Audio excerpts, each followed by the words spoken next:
유혜령 목사님이 은퇴하시기 전에 연구실이 바로 제 연구실 앞에 있었어요.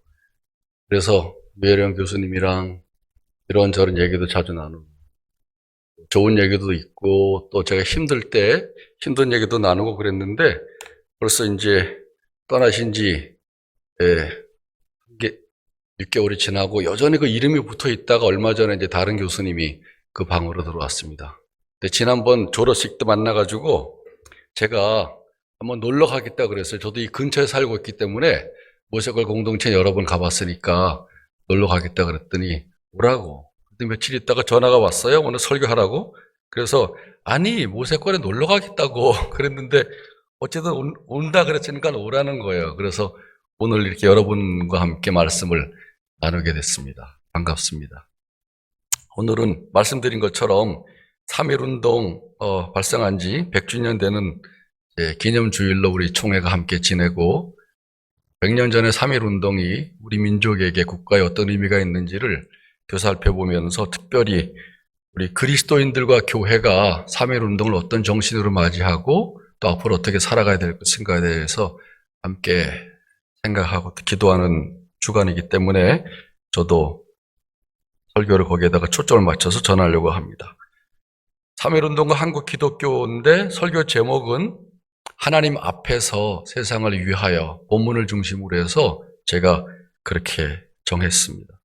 또 강연이 아니라 설교이기 때문에 3.1운동에 대한 그런 객관적인 사실에 대해서 길게 말씀드릴 수가 없고 그 사건이 우리에게 주는 역사적인 신앙적 교훈이 무엇인지 또 우리가 오늘 읽은 본문 말씀을 통해서 3.1운동을 어떻게 해석하고 이해하고 받아들이고 또 앞으로 그리스도인으로 어떻게 살아가야 될 것인가를 같이 한번 생각해 보는 시간이 되고자 합니다. 제가 아주 좋아하고 또 신실한 장로님이기도 하시면서 역사 교수이신 이만열 교수님이 3.1운동과 한국교회라고 하는 제목으로 글을 쓰셨는데 3.1운동을 이렇게 정의하셨어요. 3.1운동은 1919년 3월 1일 서울의 파고다 공원과 태화관을 비롯하여 전국 8, 9 지역에서 동시에 한국의 독립을 선포하면서 시작한 거족적인 독립운동으로 그 뒤 1년 동안 계속된 국내외의 항일 민족 독립운동을 총칭해서 말한다. 정의가 길지요? 원래 정의는 이렇게 좀 깁니다.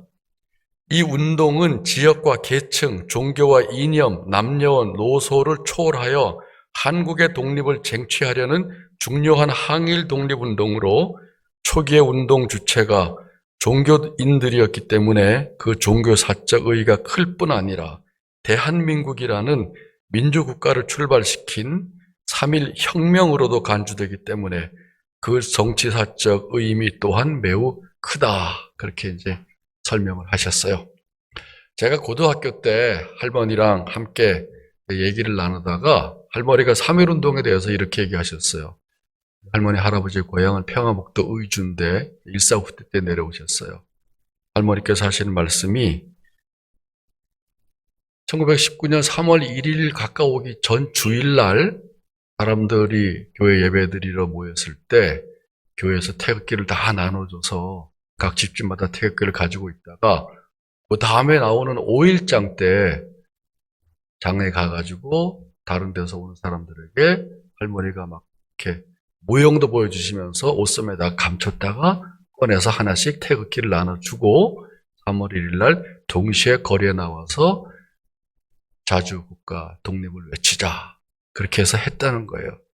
평범한 시민 중에 한 분인 제 할머니의 그 개인적인 이야기를 고등학교 때 들었는데 지금까지도 여전히 생생하게 기억하고 있습니다. 3.1운동은 그렇게 해서 전국적으로 함께 참여할 수가 있었구나.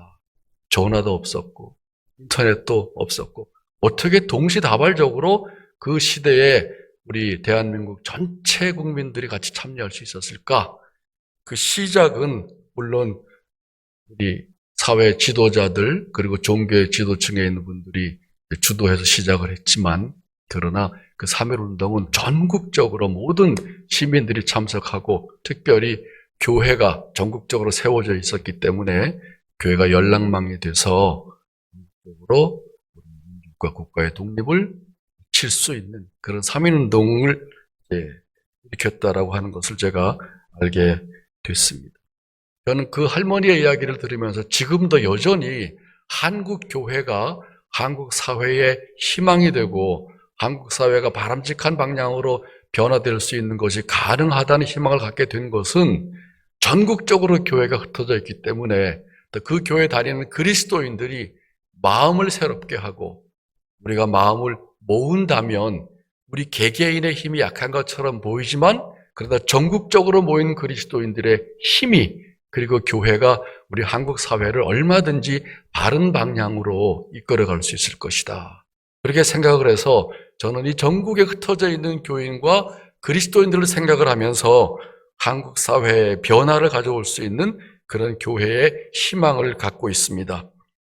3.1운동이 일어나던 시절에 당시 한국에서 일하고 있던 선교사들은 정교 분리 원칙을 가지고 일했습니다. 물론 외국인들이기 때문에 우리나라에 깊이 참여하기가 어려웠던 것은 사실이지만은 그러나 또 다른 의미에서도 어쨌든 정치하고 종교는 분리해서 우리는 종교적인 일, 복음을 전하고 교회를 세우고 사람들을 그리스도에게로 인도한다. 그런 원칙을 가지고 선교 활동을 하면서 정치에 관여하지 않았습니다. 또 그런 선교사들의 신앙으로 인해서 지금까지 신앙은 여전히 비정치적이고 탈정치적이고 정치적인 그 주제에는 전혀 관여하면 안 된다라고 생각하면서 그렇게 믿음의 생활을 하고 있는 사람들도 있습니다. 그러나 당시에 한국 교회와 그리스도인들은 우리 조국이 처해 있는 현실이 선교사의 일이 아니라 우리 민족의 일이었기 때문에 선교사들이 아무리 정교 분리의 원칙을 가지고 우리에게 복음을 전했다고 하더라도 우리는 개인 구원과 교회 생활에만 만족할 수가 없었다고 하는 것이 그게 바로 우리 한국교회 교인과 그리스도인의 마음이었습니다.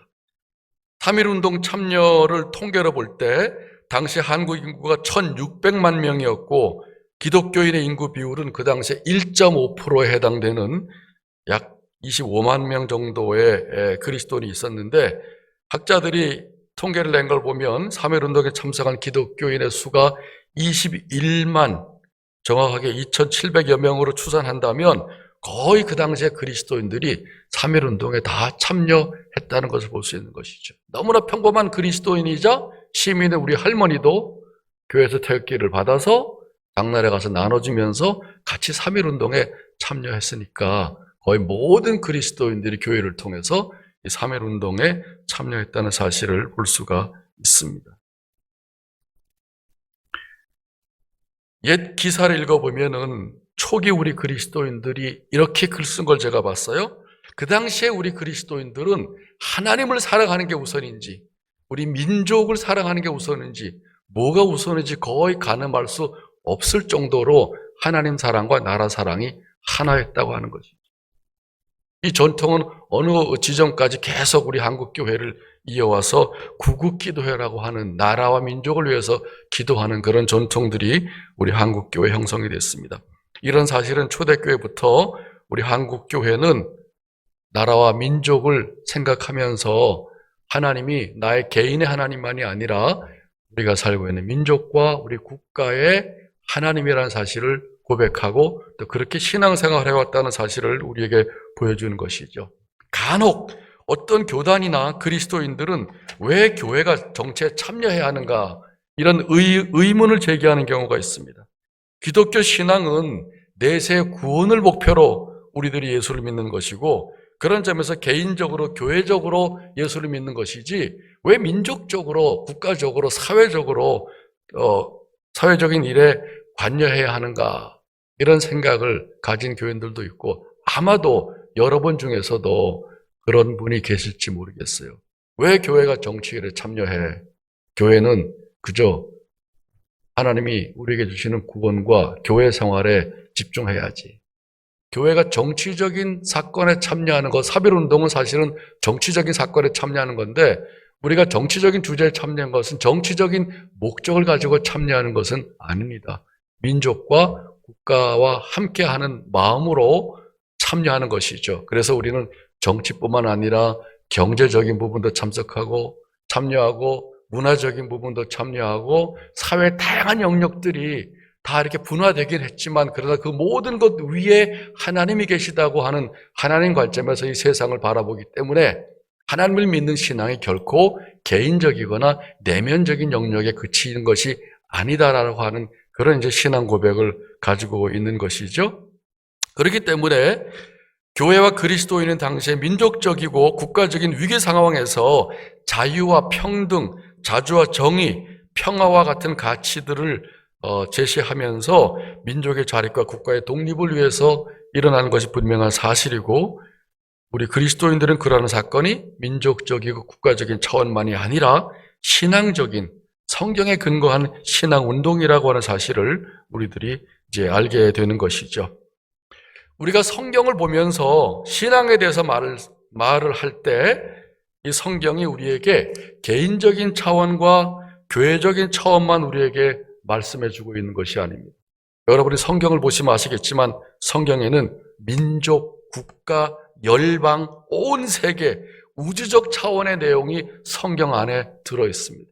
그리고 하나님이 관여하시는 부분은 개개인으로 만나시지만은 개개인으로 끝나는 게 아니라 개인이 살고 있는 공동체, 오늘 말씀하신 기도한 것처럼 우리가 매일매일 살아가는 일상과 관련되는 모든 영역, 온 세계, 온 우주가 하나님의 것이라고 고백하는 만큼 하나님은 여전히 그 온 세계를 사탄에게 넘기지 않으시고 사탄이 여전히 활동하고 있을지라도 어둠의 세력이 여전히 세상을 지배하고 있을지라도 하나님은 여전히 세상의 주인 노릇을 하기를 원하신다는 것이죠. 그런 점에서 우리가 신앙생활을 내가 개인적으로 믿고 고백한다는 점에서 개인적인 차원처럼 보이긴 하지만 그러나 우리가 믿는 내용은 성경이 우리에게 말씀하고 있는 내용은 그리고 복음이라고 하는 부분은 모든 세상에 일어나고 있는 일들보다 연관되어 있다고 하는 것이죠. 그런 점에서 하나님께서 우리 민족과 국가의 주인이고 하나님은 자비로우실 뿐만 아니라 공의와 정의로운 분이시고 하나님은 인간을 존중하시고 하나님은 모든 불의한 것들을 심판하시는 분이라는 고백을 우리가 한다면 교회와 그리스도인들은 당시 일제압제에 고통받고 있는 우리 한국 민족을 위해서 당연히 기도할 뿐만 아니라 함께 참여하는 것은 너무나도 당연한 신앙운동이었다라는 사실을 우리가 알게 되는 것입니다. 저는 오늘 이 3.1운동과 한국 기독교를 그런 점에서 읽은 본문의 말씀을 가지고 크게 두 가지 관점으로 말씀드리려고 그러는데, 하나는 하나님이 세상에서 고통을 당하시는 자들을 어떻게 바라보시고 대하시는가, 하나님의 관점에서 하나가 있고요. 두 번째는 그런 하나님을 믿고 고백하는 우리 교회 그리스도인들은 이 세상에 대해서 어떻게 책임적으로 생각하고 행동해야 될 것인가, 이렇게 두 가지 관점으로 한번 말씀을 나누려고 합니다. 3.1운동과 기독교의 관계를 생각하면서 성경적 관점에서 볼 때 구약의 모든 내용들이 역사적인 사건이고 하나님은 역사 속에 살고 있는 개개인만 관계하는 게 아니라 역사 전체를 관여하셔서 이스라엘 하나님뿐만 아니라 이스라엘을 탄압하시고 이스라엘을 탄압하고 지배하는 그 이스라엘의 원수되는 나라조차도 하나님에게 속해 있다는 사실을 구약 성경 전체를 통해서 우리에게 가르쳐주고 계십니다. 근데 그 구약을 읽으면서 그 당시에 우리 한국교회 교인들이 가장 좋아했던 본문이 출애굽기였어요. 왜 그런지 아시죠? 왜 한국교회 교인들이 일제 억압을 당하고 탄압을 받고 고통 속에 있을 때 출애굽기를 가장 좋아하는 구약의 본문으로 삼았는가? 우리 한국교회는 성경을 너무나 많이 읽고 성경에 근거한 믿음 생활을 했기 때문에 역사가들은 한국교회를 성경 기독교라고 말할 정도로 성경을 열심히 공부하고 성경을 통해서 우리에게 나타난 하나님과 그 약속하신 하나님이 오늘날 똑같이 행동하실 것이라는 사실을 우리는 의심치 않고 믿었습니다.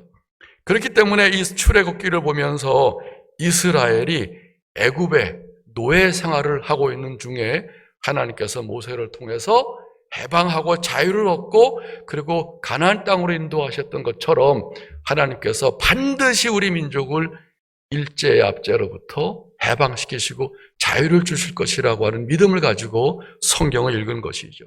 그러니까 성경을 읽으면서 개인적 차원에서만 읽은 게 아니라 우리 이 민족과 국가의 운명을 성경에다가 걸고 성경을 읽었다는 사실입니다. 그것이 우리 그리스도인들이 어떻게 우리가 살고 있는 이 세상과 이 사회를 신앙으로 대해야 할 것인가를 알게 해주는 그런 교훈이 되겠습니다. 그렇기 때문에 한국 사람들에게, 한국 교인들에게 출애굽기 사건은 아주 복음적인 사건이었습니다. 개인의 하나님이자 동시에 역사의 주관자이신 하나님께서 그 이스라엘을 스스로 힘으로 자유를 얻을 수 없는 이스라엘을 하나님께서 해방시키신 것처럼 우리도 꺼져가는 등불과 같은 이런 너무나도 불쌍한 운명에 처해 있는 한국을 하나님께서 구해 주실 것이라는 믿음을 가지고 기도해 오다가 3.1운동에 함께 참여하게 된 것이죠. 먼저 우리 오늘 읽은 본문 말씀 출애굽기 2장 23절에서 25절 말씀을 보면 이 본문은 하나님께서 어떻게 이스라엘 역사에 관여하고 참여하시고 그들을 구원하셨는가를 우리에게 보여주고 계시는데, 모세가 두려워했던 애굽 왕이 죽었고 그 후에 요셉도 다 잊어버린 새로운 왕이 에집트의 그 애굽의 왕이 돼서 이스라엘 백성들을 노예로 삼고 이스라엘 백성들을 탄압하기 시작했습니다. 그 세월이 우리가 아는 바와 같이 430년이나 됐죠. 너무나도 긴 세월. 도대체 언제 이 우리의 노예 생활이 끝이 날 것인가? 도저히 희망할 수 없는 상황 속에서도 이스라엘은 그 고통 속에 하나님을 향해서 부르짖는 기도를 계속 했습니다. 하나님께서 그 끝 무렵에 모세를 이스라엘 백성들에게 보내주셨어요. 어느 정도 이스라엘 백성들이 힘들었는가? 23절 본문을 보니까 여러 해 후에 애굽 왕은 죽었고 이스라엘 자손은 고된 노동으로 말미암아 탄식하며 부르짖으니 그 고된 노동으로 말미암아 부르짖는 소리가 하나님께 상달된지라. 이스라엘이 하나님을 향해서 고통의 소리로 부르짖었습니다. 하나님께서는 이스라엘의 부르짖는 고통의 소리를 들으셨다고 했습니다. 그 소리가 하나님께 상달된 것이죠. 한 개인뿐만 아니라 한 민족이 세상에서 고난을 당할 때 탄식하고 부르짖게 됩니다. 여러분도 부르짖으시죠? 얼마나 많이 부르짖었어요? 부르짖는 기도가 저절로 나옵니다.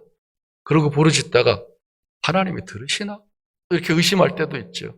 오늘 본문은 부르짖는 소리가 하늘에 상달되고 하나님께서 그 소리를 들으셨다. 그렇게 말씀하고 있습니다. 하나님이 이 땅에 살아가는 고통과 신음 속에 살아가는 사람들의 소리에 귀를 기울이시는 하나님이라는 것입니다. 특별히 시편을 보면 그런 내용이 너무 많이 나와요. 저도 시편을 읽으면서 새롭게 기도를 배우게 되었습니다. 그전에는 그저 하나님은 하나님이고 나는 여기서 하나님 앞에 멋있는 내용의 기도를 드리면 된다고 생각했지만 시편을 보니까 그렇지가 않아요. 너무나도 적나라하게, 너무나도 솔직하게 그야말로 고통의 신음소리라도 하나님 앞에 기도로 올려드리는 그 모습을 보면서 하나님은 이렇게 우리 기도를 들으시는구나. 때로는 말조차 할 수 없는 그런 고난과 어려움 속에 처해 있을 때 하나님 그 우리의 신음소리도 들으시는구나, 그런 사실을 알 수 있습니다. 우리가 이 본문을 통해서 먼저 기억할 것은 하나님께서는 고된 노동으로 말미암아 탄식하며 부르짖는 그들의 부르짖음을 하나님께서 들으셨다. 상달됐다. 그래서 24절에 하나님이 그들의 고통의 소리를 들으시고 그렇게 우리에게 말씀하고 있습니다. 깊은 고난과 시련의 상황 속에 부르짖는 자의 소리를 하나님께서 들으신다. 그리고 하나님께서 움직이십니다. 하나님께서 역사에 개입하십니다. 24절에 하나님이 그 소리를, 고통의 소리를 들으시고 아브라함과 이삭과 야곱에게 세운 언약을 기억하사 이스라엘 자손을 권념하셨더라. 이제 하나님이 움직이셔서 이스라엘을 돌보는 행위를 하기 시작하신다는 것이죠. 우리는 오늘 본문을 통해서 하나님께서 세상에 고난당하는 사람들을 외면하지 않으시고 그들의 연약함과 고통과 신음소리를 들으시는 하나님, 그들의 고통의 자리에 찾아오시는 하나님, 그들의 삶의 역사에 관여하시는 하나님의 모습을 오늘 본문을 통해서 발견하게 됩니다. 고통을 당하는 사람에게 하나님의 자비와 긍휼 대하시지만 고통을 가하는 사람들에게는 하나님의 심판이 되겠지요. 역사 속에 하나님은 100년 전 우리 민족과 함께 하셨지만 지금도 하나님께서 그렇게 하실 것이고 앞으로도 계속 하나님은 그렇게 역사 속에서 관여하시면서 일할 것입니다. 그러므로 3.1운동은 우리 민족이 일본의 압제로부터 독립을 염원하고 선언하는 외침이뿐만 아니라 바로 그 하나님에 대한, 역사의 주인이신 하나님에 대한 믿음에서부터 나오는 신앙 운동이라고 하는 것이죠. 그런 점에서 처음부터 우리가 기억해야 될 것은 우리의 믿음의 선배들은 하나님에 대한 믿음이 내 개인의 영혼 구원으로 끝나는 게 아니라 우리 민족의 운명을 어떻게 할 것입니까? 우리 민족을 구원해 주세요 라고 하는 이 민족적 차원의 신앙을 함께 가지고 있었다는 사실을 이 3.1운동의 사건을 통해서 우리에게 너무나도 분명하게 전해주고 있습니다. 전택부 씨가 쓴 토박이 신앙 산맥이라고 약간 기독교 야사 같은 책이 있는데 1, 2, 3권으로 되어 있는데 되게 재미있는 이야기들이 많이 나와요. 우리 교회 역사 속에서 어떤 일들이 있었는가. 그 책을 보면은 일제 강점이 시작이 되고 대한제국이 멸망하게 되었을 때 모든 사람들이 이제 낙심을 했는데 그 중에 특별히 이 지도급에 있는 인사들이 너무 낙심하고 절망을 했어요. 아무리 무슨 수를 써도 이 민족을 회복할 수 있는 길이 보이지 않았기 때문에. 그래서 그 중에서 왕족의 후손인 한 사람이 어떤 지인에게 이렇게 말합니다. 우리 민족을 살릴 수 있는 독한 약이 없을까? 그냥 약으로는 안 될 것 같아. 독한 약이 없어? 이렇게 물어봤더니 그 얘기를 들은 지인이 이렇게 말합니다. 왜 없어? 있지. 뭔데? 신약과 구약이 있잖아. 그 약은 우리가 먹는 약은 아니고 하나님이 우리에게 주신 언약의 의미지만은 그러나 그 신약과 구약이 네가 찾는 바로 민족을 살리는 독한 약이라고 얘기를 해줘서 그 사람은 그걸 계기로 해서 기독교 신앙을 갖게 되고 그리고 신앙을 가지면서 자기 자신만을 위한 것이 아니라 어떻게 민족이 회복을 하고 독립을 얻고 살아갈 것인가를 위해서 일하는 사람이 된 것이죠. 이 이야기는 당시 기독교가 우리 민족에게 어떤 종교였는가, 우리가 믿고 있는 기독교 신앙의 품은 그 폭이 어느 정도였는가를 우리에게 보여주고 있는 것입니다. 1919년 그 당시에 우리 민족은 세계에서 정말 가장 불쌍하고 연약한 민족이었습니다. 강대국 사이에 끼어 있었고 그들의 이해관계에 따라서 우리의 민족의 운명이 결정되는 상황입니다. 세계 강대국들은 1차 세계대전 이후에 피식민지에 있던 나라들을 해방하는 그런 이제 베르사유 조약도 했지만 거기서 한국은 다 빠져버렸습니다. 누구도 극동 지역의 작은 나라의 독립을 향한 염원을 주목하지 않았습니다. 그 당시로 돌아가서 가만히 보면 정말 불쌍한 민족이 바로 우리 민족이었어요. 누구에게 호소하겠어요? 중국에게, 러시아에게? 아무도 한국에 귀를 기울여주지 않는 상황 속에 처해 있었습니다. 당시 이런 상황을 본 한 일본인이 어떤 책에서 보니까 한국인이 이렇게 보였다고 썼는데 한국인은 눈은 힘을 잃었으며 등이 굽어져 땅을 바라보고 다녔고 전 그 다음에 나오는 표현이 되게 가슴 아픈데 나무에 앉아있던 새가 후드득 날아가는 소리에도 화들짝 놀라는 모습이었다. 아무도 함께하지 않고 지켜주지 않고 우리 스스로도 우리의 삶을 유지하기 어려운 상황 속에 처해 있는 우리 민족이 얼마나 연약한 모습으로 살아갔는가를 우리나라에 와 있던 한 일본인의 그 글에서 발견할 수가 있습니다. 우리는 사면 초가 동서남북이 다 막혀 있지만은 위로 열려 있는 하나님을 향해서 우리 민족을 위하는 애통함이 우리 한국교회와 그리스도인들에게 있었고 이 애통함이 신앙운동을 일으키는 동력이 된 것이죠.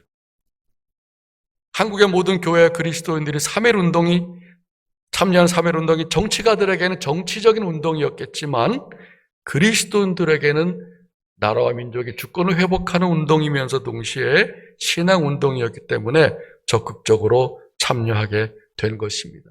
이것이 첫 번째, 하나님께서는 우리가 믿고 있는 하나님은 나의 개인의 하나님뿐만 아니라 이 땅의 고통과 신음 속에 살아가는 사람들을 어떻게 보고 계시고 그리고 그들과 어떻게 관여하시는가를 우리에게 성경에 보여주고 있는 그런 말씀입니다. 이제 또 다른 의미에서 창세기에 있는 본문 말씀을 가지고 3.1 운동과 기독교 의미를 살펴보면은 하나님 앞에서 세상을 향한 자세가 바로 신앙적인 자세라고 하는 것입니다. 이 본문을 보면은 소돔과 고모라의 범죄가 극에 달했고 또 거기서도 또 부르짖음이 나왔어요. 거기서도 그들의 그 죄악에 고통당하는 사람들의 부르짖음이 있었을 것입니다. 그래서 하나님께서 그거를 보시고 이제 사자를 보내서 그 사실을 확인하려고 하시는데 아브라함 집을 지나가다가 아브라함이 그들을 손님으로 극진히 접대하게 됩니다. 그래서 그 아브라함에게 이 사자가 하는 말씀이 18장의 내용인데 아까 우리가 읽은 것처럼 여호와께서 이르시되 내가 하려는 것을 아브라함에게 숨기겠느냐. 그리고 18장 18절에 너 아브라함은 강대한 나라가 되고 천하 만민이 너로 인해서 복을 받게 될 것이다. 이렇게 아브라함에게 축복을 선언합니다. 사실 이 축복은 지금 벌써 여러 번 확인된 내용입니다. 창세기 12장 1절에 보면 아브라함 보고 복의 근원이라 그랬고 열방의 모든 민족이 너로 인해서 복을 받을 것이라 그랬어요. 그 다음에 13장에도 나옵니다. 17장에도 나옵니다. 18장에서도 또 하나님의 사자가 아브라함에게 다시 확인하는 것이죠. 그러니까 아브라함은 분명히 하나님의 축복을 받고 복의 근원이고 그로 인해서 많은 사람들이 복을 얻게 되는 그런 이제 하나님의 사람으로 선택을 했습니다. 그리고 하나님의 사자는 이제 소돔과 고모라로 갑니다. 왜냐하면 너무 극악하기 때문에 그들을 심판하기 위해서 확인하러 가는 것이죠. 제가 이 본문을 읽다가 22절에 꽂혔어요. 22절을 보세요. 한번 읽어봅시다. 22절 같이 시작. 그 사람들이 거기서 떠나 소돔으로 향하여 가고 아브라함은 여호와 앞에 그대로 섰더니 그 여호와 사자들은 소돔으로 떠났습니다. 아브라함과 그 가족에게 얼마나 큰 축복을 약속했는지 모릅니다. 그리고 떠났습니다. 우리 생각으로는 야, 내가 소돔과 고모라를 선택하지 않은 게 너무 다행이다. 감사한다. 우리 이렇게 보통 얘기하잖아요. 옆에 있는 사람이 어려움이 있더라도 일단 나에게 하나님께서 은혜를 주시면 얼마나 감사해요. 감사합니다. 옆집 애가 대학에 못 들어가도 우리 애가 대학에 들어가면 우리 너무나 감사하잖아요. 물론 감사하죠. 아브라함에게 축복 한두 번도 아니고 지금 수없이 강조해서 너는 큰 민족이 될 것이다. 아이고 너무 감사합니다. 다 불러가지고 이 사실을 확인하고 가족들이 잔치를 벌여야 되는데 22절에 보면은 아브라함은 그렇게 안 하고 왜 여호와 앞을 떠나지 않고 그대로 서 있었을까? 이것이 우리가 주목해야 될 본문입니다. 여러분들 기억하세요.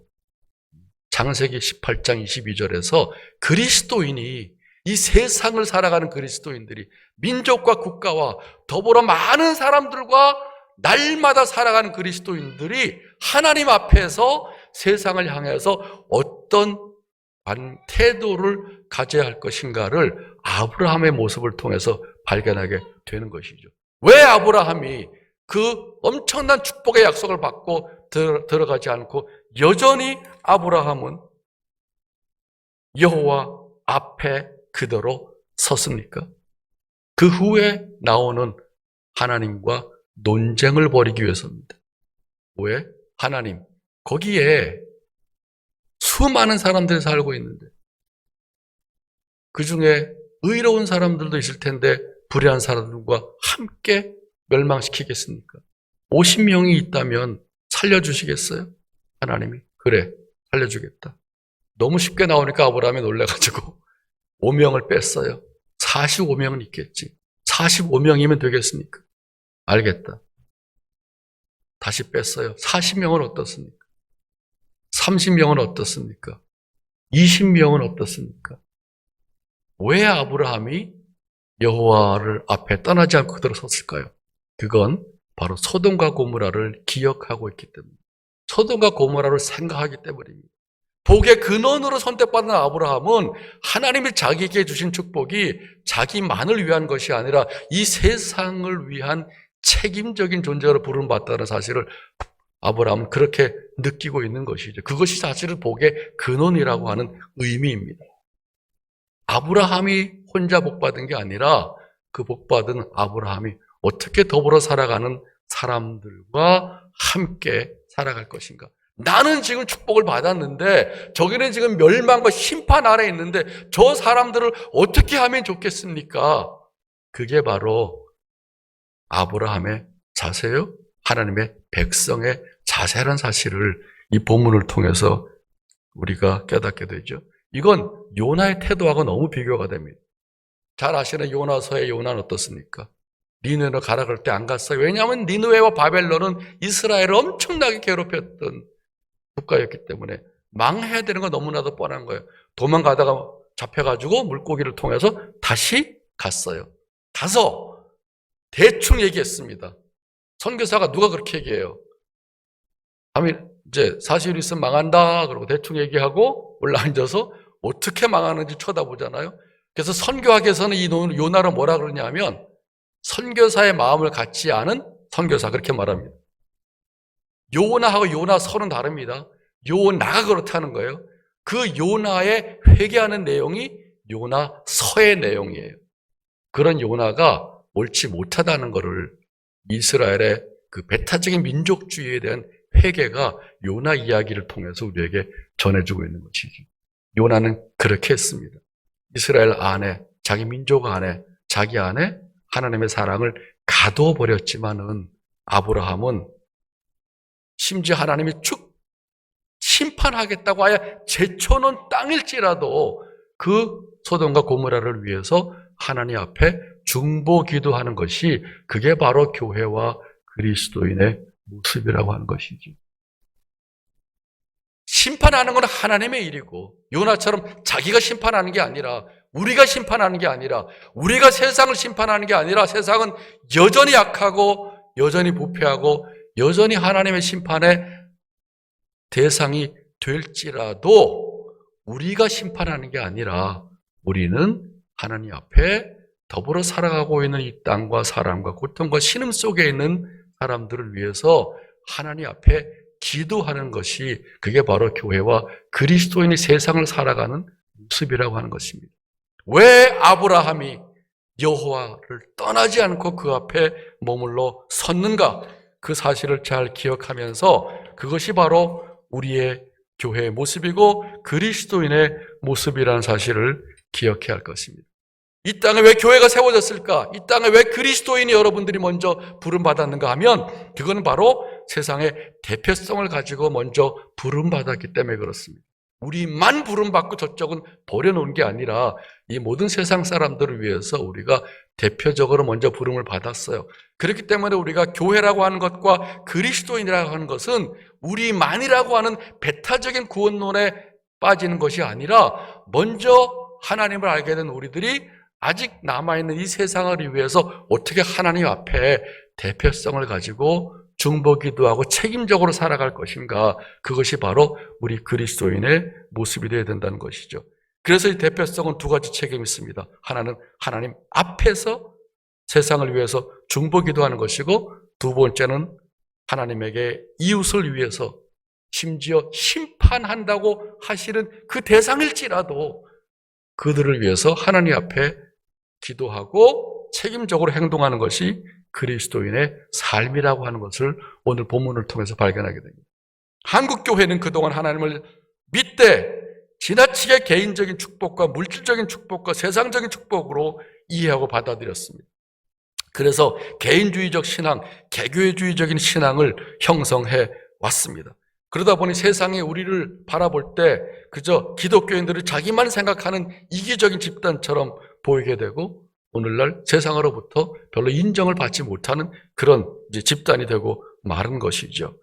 그러나 우리가 오늘 3.1운동의 정신을 기억하고 4.1운동에 참여했던 믿음의 선배들을 기억하고 그리고 오늘 우리에게 주신 하나님의 말씀의 본문들을 기억할 때 결코 하나님에 대한 믿음은 내가 개인적으로 고백하는 것이지 내가 믿고 있는 내용은 개인적이 아니라는 사실을 분명하게 기억할 수 있기를 바랍니다.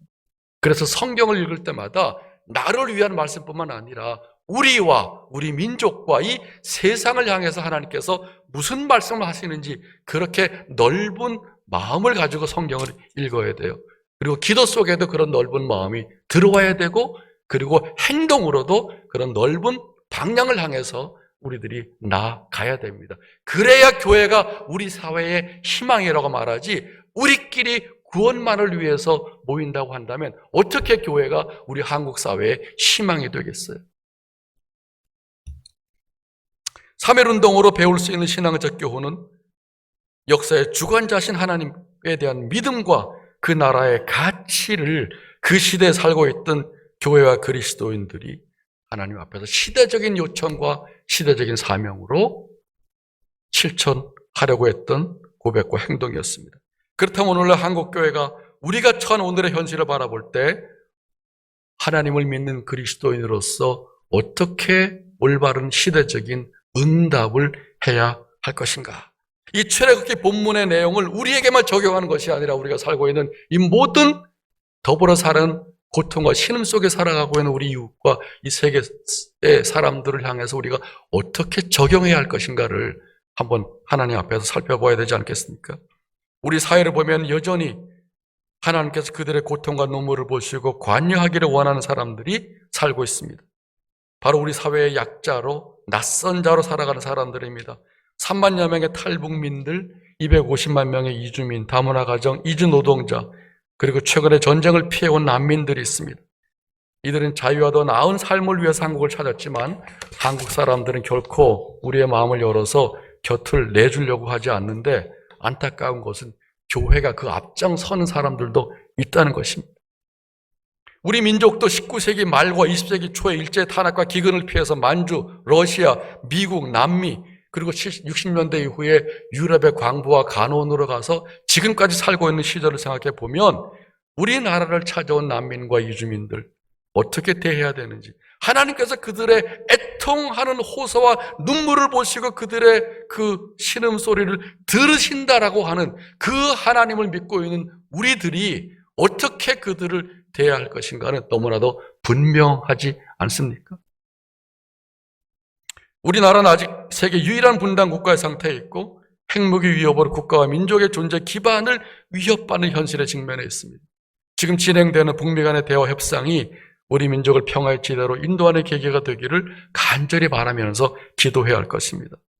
뿐만 아니라 우리 민족의 경계를 넘어서 동북아의 정세와 불안정, 세계 각국의 갈등과 대립 상황에서 하나님 나라와 하나님의 뜻과 하나님의 평화와 하나님의 정의가 이루어지도록 우리 시대에 살고 있는 우리 한국의 그리스도인들과 교인들이 100여 년 전에 일제 탄압하에 고통받고 있는 민족을 대표해서 앞장서서 행동했던 것처럼 오늘날 우리는 그런 역사와 우리 시대의 대표성을 가지고 우리 민족과 민족뿐만 아니라 이 땅에 살아가고 있는 모든 사람들의 향해서 위에서 여호와 앞에서 떠나지 않고 머물러 하나님 앞에 중보 기도를 드리고 그리고 또 그들을 위한 책임적인 행동을 해야 할 것입니다.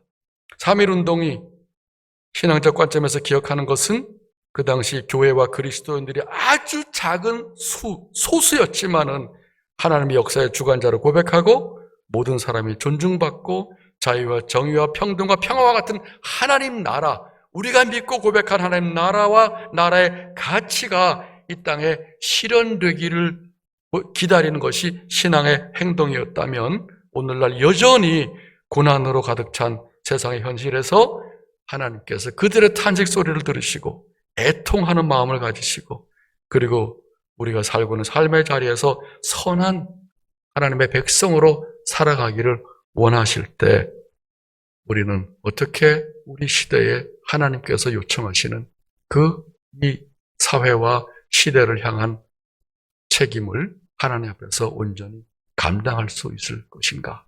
그것이 3.1운동의 100년을 다시 한번 살펴보면서 한국교회와 모든 그리스도인들이 한 마음으로 하나님 앞에 고백하고 또 결단해야 될 시간이라고 생각이 됩니다. 기도하겠습니다.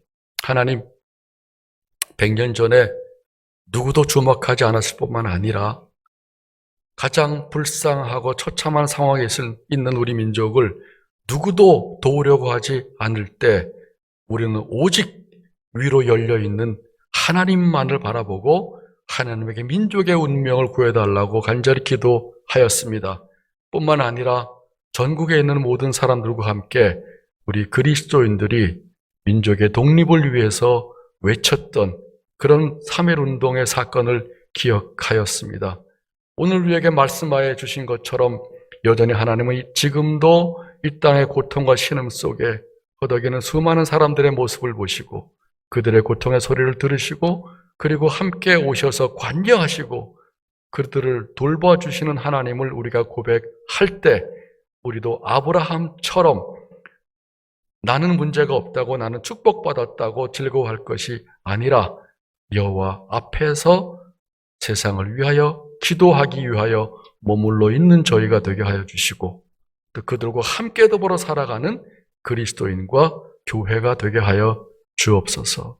도덕적으로 물질의 풍요로 인해서 생겨나는 그 엄청난 다른 내적인 문제들이 가득한 현실 속에 민족을 긍휼히 여겨주시고 하나님 나라의 자비와 정의와 평등과 참된 자유가 이루어지는 나라가 되게 하여 주옵소서. 예수 그리스도 이름으로 기도하옵나이다. 아멘.